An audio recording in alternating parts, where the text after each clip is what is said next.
কিয়ামতের দিন আল্লাহ তাআলা তার বান্দাদের 5টি প্রশ্ন করবেন, যেগুলোর উত্তর না দিয়ে কোনো বান্দা এক চুল পরিমাণ পাও নড়াতে পারবে না। যে বান্দা এই 5টি প্রশ্নের উত্তর দিতে পারবে না তার আর নিস্তার নেই। শুধু তাই নয়, রাসূলুল্লাহ সাল্লাল্লাহু আলাইহি ওয়াসাল্লাম সেই সকল ব্যক্তিকে উম্মত বলে পরিচয় দিবেন না, তাদের জন্য বরাদ্দ করা হবে জাহান্নামের উত্তপ্ত অগ্নিশিখা। কিন্তু কোন 5টি প্রশ্ন আল্লাহ তাআলা নিজে করবেন হাসরের দিন, তা কি জানা আছে আপনার? যদি জানা থাকে তাহলে অবশ্যই কমেন্ট করে জানাবেন, আর যদি না জেনে থাকেন তবে অবশ্যই ভিডিওটি শেষ পর্যন্ত দেখার চেষ্টা করবেন। আমরা আপনাদেরকে জানানোর চেষ্টা করব এই 5টি প্রশ্ন সম্পর্কে। যারা রাসূলের এই হাদিসটি বিশ্বাস করেন তারা অবশ্যই আলহামদুলিল্লাহ কমেন্ট করবেন, আর যারা বিশ্বাস করেন না তারা নিশ্চয়ই ইমানদার মুসলিম নয়। প্রিয় দর্শক, ভিডিওটি শেয়ার করে মুসলিম ভাই বোনদেরকে অবশ্যই দেখার সুযোগ করে দিবেন। আপনার একটি শেয়ারে তারা ইসলাম সম্পর্কে জানতে পারবেন এবং তারা আমল করলে আপনিও তার ভাগীদার হবেন। সুবহানাল্লাহ। ভিডিওটি সম্পূর্ণ দেখবেন এবং কিয়ামতের দিন ওই হিসাবের জন্য অবশ্যই নিজেকে দুনিয়াতেই প্রস্তুত করে নেবেন। পবিত্র কোরআনে মহান আল্লাহ তাআলা দুনিয়ার কর্মকাণ্ডের জন্য পরকালের জবাবদিহিতার কথা জানিয়েছেন।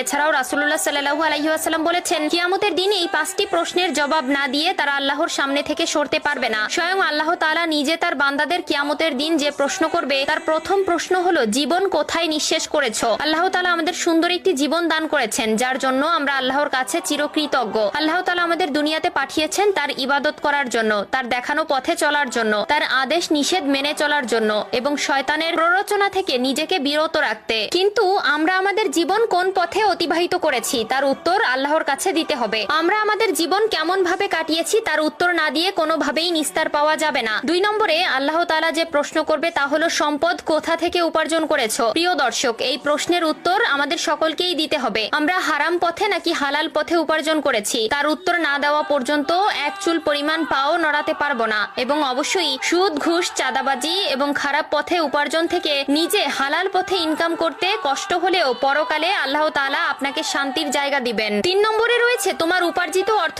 কোন পথে ব্যয় করেছো? আপনার দুনিয়াতে উপার্জিত অর্থ আপনি কোন পথে ব্যয় করেছেন তার উত্তর আল্লাহ তাআলার কাছে আপনাকে দিতে হবে। আপনি ভালো পথে ব্যয় করেছেন নাকি খারাপ পথে ব্যয় করেছেন সবকিছুর হিসাবই আপনাকে দিতে হবে। অবশ্যই নিজের দৈনিক চাহিদার পাশাপাশি আল্লাহর রাস্তায় দান করার চেষ্টা করবেন। গরিব, দুঃখী, অসহায় মানুষকে সাহায্য করবেন, তাহলে আল্লাহ তাআলা আপনাকে সাহায্য করবেন। 4 নম্বরে যে প্রশ্ন করা হবে তা হলো, যৌবন কোথায় ব্যয় করেছো? আল্লাহ তাআলা যৌবনকালের ইবাদতকে অনেক বেশি ভালোবাসেন। যে যৌবনকাল খারাপ ভাবে কাটাবে তার হাসরের ময়দানে নিস্তার নেই। 5 নম্বরে যে প্রশ্ন করা হবে তা হলো, দুনিয়াতে যতটুকু জ্ঞান অর্জন করেছো তার কতটুকু আমল করেছো? প্রিয় দর্শক, আল্লাহ তাআলা বলেছেন, আগে জানবে তারপর মানবে। অবশ্যই আপনি দুনিয়াতে যতটুকু জেনেছেন ততটুকু আমল করার চেষ্টা করবেন, যা না জানেন তাও জানার চেষ্টা করবেন।